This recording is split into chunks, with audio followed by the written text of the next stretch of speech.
La saison de l'AS Nancy-Lorraine a été catastrophique en début de championnat. Les hommes d'Albert Cartier puis de Benoît Pedretti avaient comme objectif de retrouver aussitôt la Ligue 2, mais ça s'est pas passé du tout comme prévu et le club au Chardon s'est retrouvé sportivement relégué en National 2. Salut tout le monde, c'est Mathieu, j'espère que vous allez bien.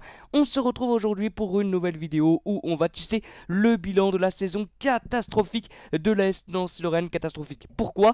Parce que le club lorrain s'est retrouvé sportivement relégué en National 2 avec les 6 descentes. L'AS Nancy-Lorraine en fait donc partie avec cette 13e place et normalement jouera en National 2 l'année prochaine. Normalement, pourquoi? Parce qu'il y a des clubs comme Sedan par exemple qui sont dans le mal au niveau caisse, au niveau argent et donc pourraient se retrouver être relégué tout simplement en National 2. Pour le moment c'est à titre conservatoire que le SC Sedan Ardennes s'est retrouvé relégué en National 2 par la DNCG, donc par le genre financier des clubs de football. Donc pour le moment ça laisserait une chance de repêchage à l'AS Nancy-Lorraine étant terminé à la 13e place de ce championnat. Mais bon, faut pas s'enflammer, bien sûr Sedan a fait appel, ils ont un déficit de 900 000 je crois, donc il y a de grandes chances que cet appel soit bon pour eux, je l'espère réellement, parce que moi je leur souhaite pas de descendre, même si pour la SNL ça serait bien, parce que du coup ils resteraient en National 1, mais à un moment donné, eux, ils se sont maintenus sur le terrain, donc ils méritent de rester en National 1, donc j'espère vraiment qu'ils arriveront à se maintenir. Après il y a d'autres clubs aussi qui sont un peu dans le mal, donc Nancy pourrait en profiter. Après, il faut pas oublier également que la Nancy-Lorraine passe également devant la DNCG. Alors bon, les propriétaires sont plutôt confiants, mais bon, on connaît bien sûr leur discours depuis qu'ils ont repris le club, et faut pas leur faire confiance, bien évidemment. Je crois que le passage devant le gendarme financier, c'est le 20 juin, donc on aura un peu plus d'idées, mais on ne sait même pas dans quelle division la Nancy-Lorraine évoluera l'année prochaine. Mais on peut quand même tisser un bilan et commencer par parler des tops. On va faire 3 tops et 3 flops. On va commencer par pour moi le meilleur joueur tout confondu, bien évidemment, de la saison. C'est notre gardien Martin Sourzac. Heureusement qu'il était là. Quand tu mets tout simplement dans tes tops et surtout que tu dis c'est ton meilleur joueur, ton gardien, ça veut vraiment dire que la saison n'a pas été bonne, et heureusement qu'il était là. Il nous a sauvé plusieurs fois. Martin Sourzac, il a été très très bon. Le penalty sauvé contre Le Mans, le coup franc à la dernière seconde arrêté contre Versailles à domicile. Enfin vraiment il a été très très bon, il a été au top dans cette saison. Alors si je descends en National 2, on va perdre énormément de joueurs. En plus si on partir gratuitement, vu qu'on va perdre notre statut professionnel. Sourzac a dit que si on restait en N1, il resterait. Par contre, si on descend en N2, il y a le FC Rouen par exemple qui est sur lui. Mais c'est un joueur qui méritait presque de jouer même en Ligue 2, voire peut-être même Ligue 1 réellement, parce qu'il a un très très gros niveau. Ensuite, Prince Mendy, réellement, il a beaucoup été critiqué, mais moi je l'ai trouvé très très bon cette année. J'ai trouvé que c'était le patron de la défense. Vraiment, Prince Mendy, il a été très très bon, très costaud. Pour moi, c'était un buff, hein, tout simplement très compliqué à le passer. Très bon de la tête, très bon au duel. Et j'ai trouvé vraiment très très très très bon. Voilà, un comportement irréprochable sur le terrain. Donc moi je le mets dans mes tops. Et le troisième et dernier top, c'est bien sûr Nail El Ainaoui, qui devrait partir normalement quoi qu'il arrive. Alors il y a Lens, il y a Strasbourg qui est sur le jeune marocain. Très bonne saison de sa part, un petit peu d'irrégularité sur la deuxième partie de saison, mais ça reste un joueur vraiment très très bon, qui a vraiment fait une super saison. Il a eu 5 matchs de suspension vraiment disproportionné par rapport à son geste qui était involontaire contre Bourg-en-Bresse. C'est vraiment n'importe quoi. Donc voilà, très très bonne saison de la part de Nail El Ainaoui. Bien sûr il y avait d'autres joueurs, on aurait pu mettre Baptiste Moisan, on aurait pu mettre Game Taiwo également, mais j'ai surtout voulu mettre ces trois là, donc Martin Sourzac, Prince Mendy et Nail El Ainaoui. Ensuite on passe au flop. Le premier c'est le plus gros flop, hein, réellement, Alex Cropanese, le capitaine en début de saison de la S Nancy-Lorraine, qui arrive de de Bastia Borgo pardon, et qui arrivait vraiment avec une énorme expérience à la nationale. Il avait fait des matchs amicaux plutôt intéressants et j'étais plutôt confiant sur son cas, mais il a vraiment pas été bon, hein, réellement, que ce soit en sortie de banc, même en étant titulaire. Alex Cropanese qui a perdu sa place avec l'arrivée de Benoît Pedretti, mais réellement je l'ai pas trouvé bon, et il m'a beaucoup déçu. Ensuite je vais mettre Lamine Cissé. C'est un bon joueur, vraiment. Lamine Cissé, il a des qualités, c'est pour ça que Clermont par exemple, club de Ligue 1, est sur ce jeune joueur. C'est aussi pour ça qu'il est souvent sélectionné avec l'équipe de France U19. C'est vraiment un bon joueur, rien à dire là-dessus.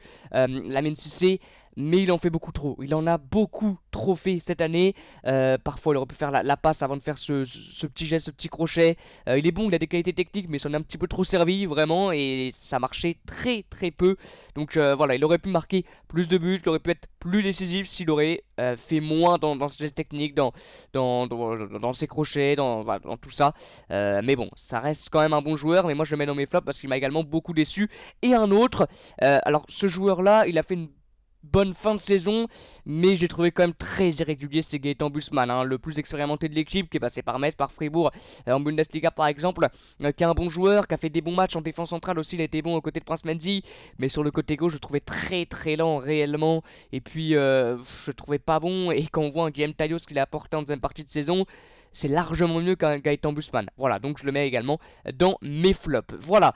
Alors quel avenir pour le club? Déjà, on ne sait même pas on sera où l'année prochaine, la saison 2023-2024. On ne sait même pas si on sera en National 2 ou en National. Peut-être même plus bas si notre passage devant la DNCG est négatif, bien évidemment. On ne sait même pas où on va aller. Donc c'est très compliqué pour préparer une saison. On ne sait pas avec quel joueur on va jouer. Parce que si on va en National 2, bien sûr, énormément de joueurs vont partir. Bien sûr, gratuitement parce qu'on n'aura plus notre statut professionnel. Donc plus de centre de formation, les joueurs n'ont plus de contrat donc ils partent gratuitement. Donc voilà, si on va en National 2, vraiment c'est une catastrophe pour le club. Après, bon, on verra si on va en National. Mais bon, on ne sait déjà pas où on sera l'année prochaine, donc c'est compliqué pour préparer l'année prochaine. Une question aussi sur Benoît Pelleretti, bien sûr. Pareil, lui, il pense qu'on va rester en national, donc il se prépare à rester en national. On verra s'il sera encore sur le banc de la S Nancy-Lorraine. Réellement, il y a des clubs comme Sochaux, je crois, qui sont intéressés par Benoît Pelleretti. Il a eu ses diplômes en entraîneur, donc il peut aller où il veut maintenant. Donc à voir réellement. Ça peut être intéressant sur une saison longue d'avoir Benoît Pelleretti une saison entière, ce qu'il n'a pas encore fait avec la S Nancy-Lorraine. Donc ce serait intéressant de le garder. Maintenant, réellement, si on va en N2, je pense que ce sera pas lui. Voilà. Après, si on reste en National 1, pourquoi pas. Et la dernière chose, bien sûr, à dire, c'est qu'il n'y a plus la fraude ultime, hein, Gauthier Gannet, bien évidemment, l'ancien président, je ne sais pas si on peut appeler ça un président, mais c'est Sébastien Janaudet, je crois, Janaudet, quelque chose comme ça, qui est arrivé donc à la présidence de la S Nancy-Lorraine, qui connaît très bien la SNL, il était dirigeant il y a quelques années, il connaît très bien Jacques Rousteau, il connaît très bien Pablo Correa, donc voilà, il a un amour pour le club, ce qui n'était absolument pas le cas pour Gauthier Gannet, qui n'a même pas un amour pour le football, donc voilà, c'est très très bien de faire venir ce président-là. Il y a un directeur général aussi qui devrait arriver. Donc du renouveau maintenant. Le problème c'est qu'on a un flou total sur l'avenir du club. On ne sait absolument pas où on jouera l'année prochaine. Voilà donc pour finir le bilan global de la saison de la S Nancy-Lorraine qui n'a pas été bonne. Bien évidemment, alors, certes, il n'y aurait pas eu 6 descentes, on se serait maintenu. Mais même ça aurait pas été une bonne saison. En début de championnat, on voulait la Ligue 2. On a fait un mercato quand même pour moi sur le papier plutôt intéressant avec des joueurs expérimentés, Gaëtan Bussmann, Abdoulaye Diallo, Alex Robanese. Ça n'a pas marché, absolument pas marché. Pourquoi? On ne sait pas réellement, mais voilà, c'est vrai que c'est compliqué. Ça a été une saison vraiment très très compliquée.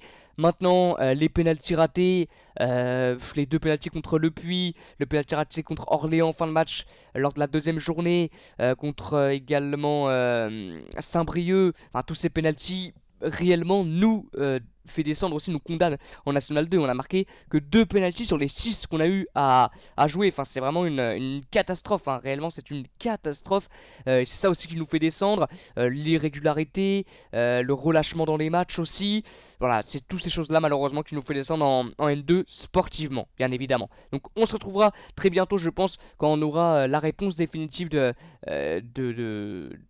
la DNCG et on saura où jouera la S Nancy l'année prochaine, on se retrouvera. Mais bon, voilà, on espère tous bien sûr qu'on pourra jouer en N1 l'année prochaine. Et bon, le problème c'est que du coup, on souhaite le malheur dans notre club, ce que je souhaite pas personnellement, réellement, parce qu'eux ils se sont maintenus sportivement, donc ils méritent bien sûr de rester en N1, ce qui n'est pas notre cas. Voilà, merci beaucoup d'avoir suivi cette vidéo. N'hésitez pas, vous, dans l'espace commentaire, à me donner votre avis. Elle était assez longue cette vidéo, mais voilà, il y a beaucoup de choses à dire bien sûr sur cette saison cataclysmique de l'ASNL. Voilà, merci beaucoup d'avoir suivi cette vidéo comme d'habitude. À bientôt et ciao.